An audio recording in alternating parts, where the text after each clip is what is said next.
Hello everyone, my self Bablu Saini. तो student, हम BSc first year के लेक्चर चला रहे थे। इसके अंदर हमारे 2 लेक्चर हो चुके हैं।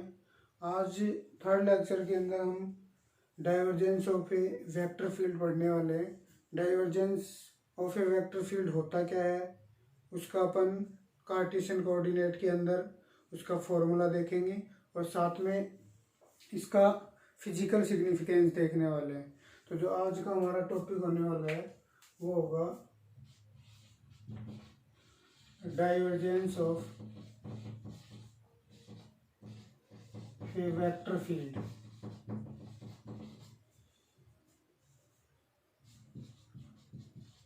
सदिश क्षेत्र का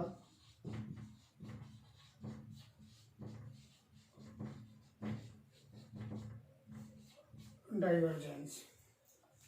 तो सबसे पहले अपन ये देखते हैं कि डाइवर्जेंस का मीन्स क्या होता है।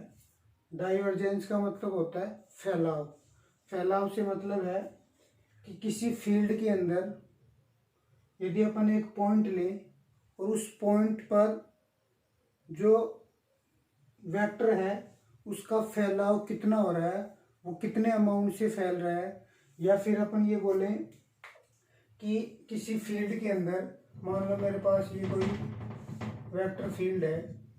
वेक्टर फील्ड क्या होता है वो अपन पहले वाले लेक्चर में पढ़ चुके हैं, वहाँ पे जाके आप देख सकते हैं। तो वहाँ पे यदि मैं वेक्टर फील्ड के अंदर कोई पॉइंट लूँ और उस पॉइंट पर एक वॉल्यूम एलिमेंट ले लूँ, ऐसे यदि मैं कोई वॉल्यूम एलिमेंट लेता हूँ और उसके अंदर एक पॉइंट है, तो इस वॉल्यूम एलिमेंट से जो इस पॉइंट को परिबद्ध कर रहा है, इस वॉल्यूम एलिमेंट से कितना फ्लक्स बाहर निकल रहा है, जो नेट आउटगोइंग फ्लक्स होता है, उसको अपन उस वेक्टर फील्ड का उस बिंदु पर क्या बोलते हैं, डाइवर्जेंस बोलते हैं। ये ध्यान में रखना है कि हमेशा वेक्टर फील्ड का जो डाइवर्जेंस देखते हैं उस वेक्टर फील्ड के अंदर किसी एक बिंदु पर डाइवर्जेंस देखा जाता है। उस बिंदु को अपन कंसीडर करते हैं, उस बिंदु से को परिबद्ध करने वाला एक वॉल्यूम एलिमेंट लेते हैं। उस वॉल्यूम एलिमेंट से कितना फ्लक्स बाहर निकल रहा है, नेट आउटगोइंग फ्लक्स को ही अपन क्या बोलते हैं, डाइवर्जेंस बोलते हैं। तो यहाँ से पहले अपन इसकी डेफिनेशन लिखते हैं। डेफिनेशन से अच्छे से समझ में आएगा, उसके साथ में इसका फिजिकल सिग्निफिकेंस भी साथ में देखेंगे ताकि आपको अच्छे से समझ में आए। तो सबसे पहले मैं इसकी डेफिनेशन लिखता हूँ। तो डेफिनेशन के अंदर क्या हो जाएगा, एक वेक्टर फील्ड है आपके पास, उस वेक्टर फील्ड के अंदर अपन एक पॉइंट कंसीडर करते हैं, उस पॉइंट पर डाइवर्जेंस देखा जाता है। तो डाइवर्जेंस होता है उस पॉइंट को परिबद्ध करने वाला कोई आयतन अल्पांश होगा, कोई पृष्ठ होगा जिसके द्वारा कोई आयतन परिबद्ध होगा, उस पृष्ठ से निर्गत प्रति एकांक आयतन के फ्लक्स को क्या बोलेंगे अपन, डाइवर्जेंस बोलेंगे। तो डेफिनेशन एक बार लिखता हूँ फिर अच्छे से समझ में आएगा। डेफिनेशन क्या हो जाएगी, किसी सदिश क्षेत्र में किसी आयतन अल्पांश को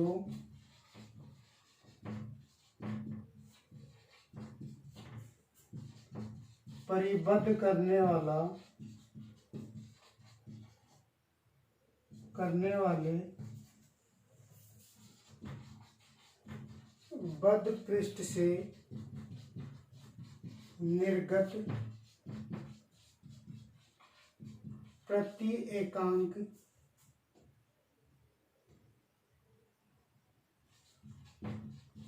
सदिश फ्लक्स को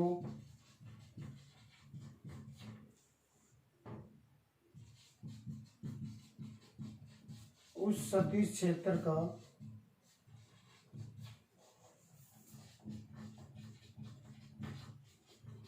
डाइवर्जेंस कहते हैं। क्या है, in a vector field at a point which is lies in a vector field net या total outgoing flux per unit volume is called divergence of a vector field. तो यहाँ से अपन कोई फील्ड यदि अपन कंसीडर करें, ये आपके पास कोई वेक्टर फील्ड है, ये आपके पास कोई वेक्टर फील्ड है, इसके अंदर मैंने, क्योंकि डाइवर्जेंस हमेशा एक पॉइंट के अबाउट लिया जाता है, एक पॉइंट से कितना फ्लक्स बाहर निकल रहा है, क्योंकि अब पॉइंट से अपन ये शो नहीं कर सकते कि उस पॉइंट से कितना फ्लक्स बाहर निकल रहा है। तो वहां पे अपन क्या करेंगे, इस पॉइंट को परिबद्ध करने वाला एक आयतन अल्पांश लेंगे जिसकी डायमेंशन बहुत कम है। तो उसकी डायमेंशन बहुत कम है, तो उस एलिमेंट से, उस पृष्ठ से, बंद पृष्ठ से प्रति एकांक जितना फ्लक्स बाहर होगा उसको अपन क्या बोलेंगे, डाइवर्जेंस बोलेंगे। तो मैंने एक पॉइंट कंसीडर कर लिया, इस पर मैंने एक आयतन अल्पांश यदि ये ले,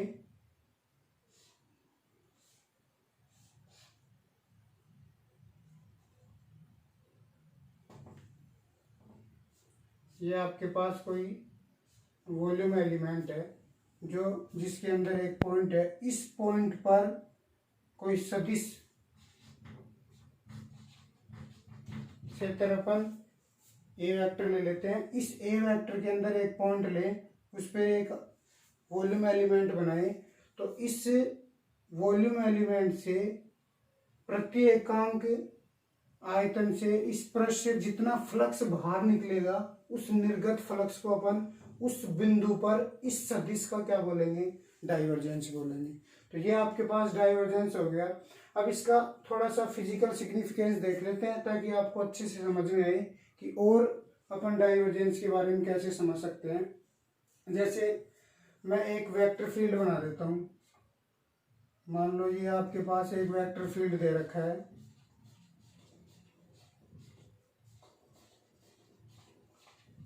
इसको आप फिजिकल सिग्निफिकेंस टॉपिक डाल के समझ सकते हो। यहाँ पे फिजिकल सिग्निफिकेंस ऑफ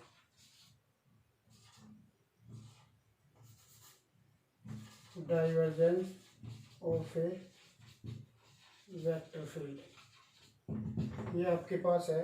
तो यहाँ से कैसे समझ सकते हैं, देखो ये आपके पास एक वेक्टर फील्ड है, इस वेक्टर फील्ड के अंदर मैंने एक पॉइंट कंसीडर कर लिया, ये आपके पास एक पॉइंट मैंने कंसीडर कर लिया, इस पॉइंट से कितना फ्लक्स बाहर निकल रहा है, नेट आउट गोइंग फ्लक्स, वो अपने को निकालना है, क्योंकि उसी को अपन किसका नाम दे रहे हैं, डाइवर्जेंस का। तो इस पॉइंट पे मैं एक वॉल्यूम एलिमेंट कंसीडर करूंगा, इस वॉल्यूम एलिमेंट से जितना फ्लक्स बाहर निकलेगा उसको अपन क्या बोलेंगे, डाइवर्जेंस बोलेंगे।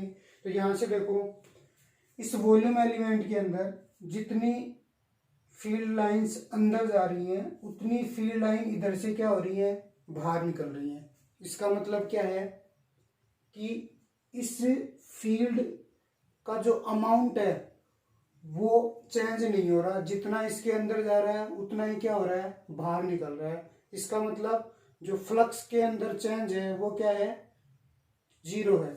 फ्लक्स के अंदर चेंज जीरो है, फ्लक्स ही आपके पास जीरो है, आउटगोइंग फ्लक्स, तो आपके पास डाइवर्जेंस क्या हो जाएगा, डाइवर्जेंस ये वेक्टर फील्ड ए ले लिया मैंने, तो वो आपके पास क्या हो जाएगा, जीरो हो जाएगा। एक तो ये है कि आउटगोइंग फ्लक्स आपके पास क्या हो गया, जीरो हो गया। इसके बाद में यदि इस डेफिनेशन से मैं ये सारा समझा रहा हूँ, फॉर्मूला भी आप निकाल सकते हैं। यदि मान लो आपके पास कोई वेक्टर ए अपन ने ले लिया, तो उसका जो डाइवर्जेंस का जो फॉर्मूला होगा वो divergence of a vector is equal to क्या हो जाएगा, limit DV tends to zero. Formula definition से क्या है कि प्रति एकांक आयतन से निर्गत फ्लक्स, फ्लक्स की डेफिनेशन आप लोग जानते हो, कोई वेक्टर फील्ड है, इसका फ्लक्स, यदि आपके पास कोई सरफेस, क्लोज सरफेस एस है और वो डीवी वॉल्यूम एनक्लोज कर रहा है, तो आपके पास डाइवर्जेंस का फॉर्मूला क्या हो जाएगा, किसी पृष्ठ से प्रति एकांक आयतन से निर्गत फ्लक्स आपके पास क्या कहलाएगा, डाइवर्जेंस कहलाएगा। ये लिमिट आपको क्यों लगाई गई है, क्योंकि अपन हमेशा डाइवर्जेंस एक पॉइंट पर देखते हैं, तो पॉइंट पे देखते हैं तो जो वॉल्यूम एलिमेंट कंसीडर करते हैं वो उस वॉल्यूम एलिमेंट की जो डायमेंशन होती है वो बहुत कम होती है, इसलिए यहाँ पे मैंने क्या लगाया है, इसका जो वॉल्यूम होगा वो बहुत ही कम होगा।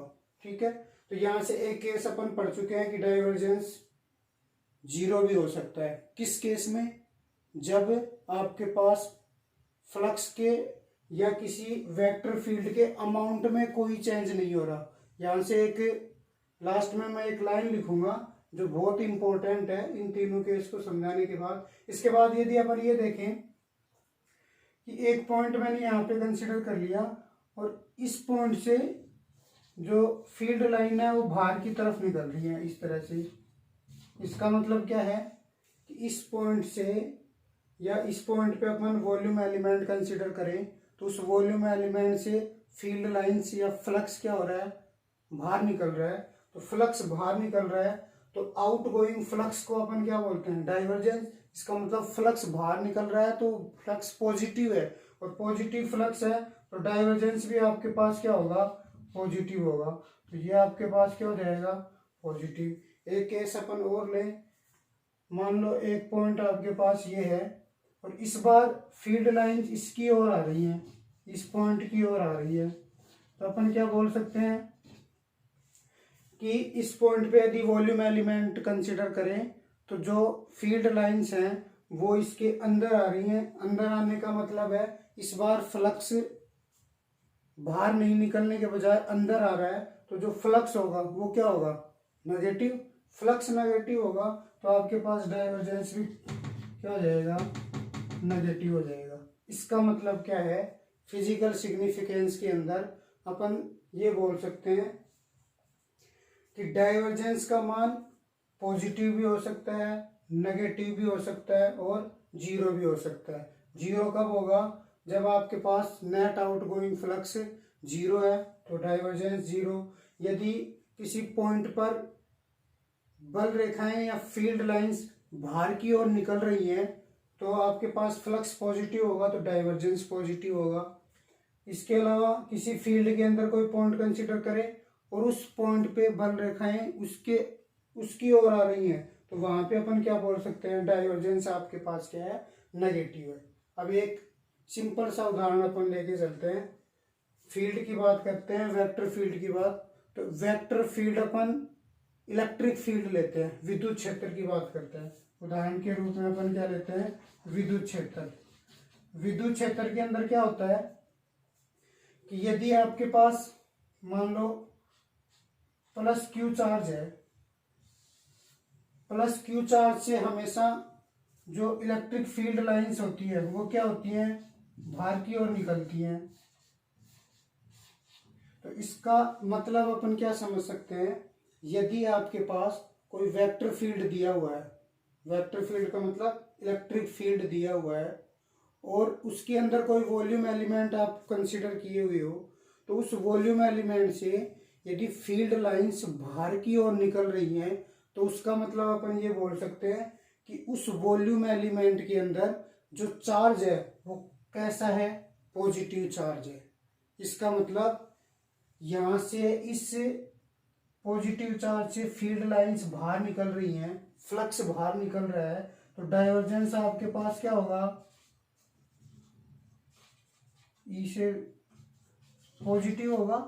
इसका मतलब अपन क्या बोल सकते हैं, यदि आपको डाइवर्जेंस पॉजिटिव दिया हुआ है और फील्ड आपको बोला हुआ है कि इलेक्ट्रिक फील्ड के अंदर डाइवर्जेंस पॉजिटिव है, इसका मतलब किसी पॉइंट पर उस फील्ड के अंदर कैसा चार्ज होगा, प्लस चार्ज होगा, पॉजिटिव चार्ज होगा। ठीक है, नेक्स्ट इसी के अंदर यदि आपके पास माइनस क्यू चार्ज होता है तो माइनस क्यू चार्ज प्रॉपर्टी आप जानते हो क्या होती है, फील्ड लाइंस माइनस चार्ज की ओर आती है।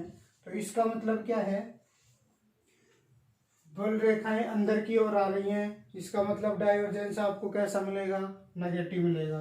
डाइवर्जेंस यदि आपको नेगेटिव मिल रहा है, इसका मतलब ये है कि यदि आपको कोई इलेक्ट्रिक फील्ड बोल दिया जाए, इलेक्ट्रिक फील्ड है उसके अंदर कोई ये बोल दिया जाए कि डाइवर्जेंस क्या है, नेगेटिव है, तो वहाँ पे अपन क्या बोलेंगे कि उस इलेक्ट्रिक फील्ड के अंदर जिस पॉइंट पर अपन डाइवर्जेंस नेगेटिव बोल रहे हैं, उस पॉइंट पर जो चार्ज है वो कैसा स्थित है, माइनस चार्ज स्थित है।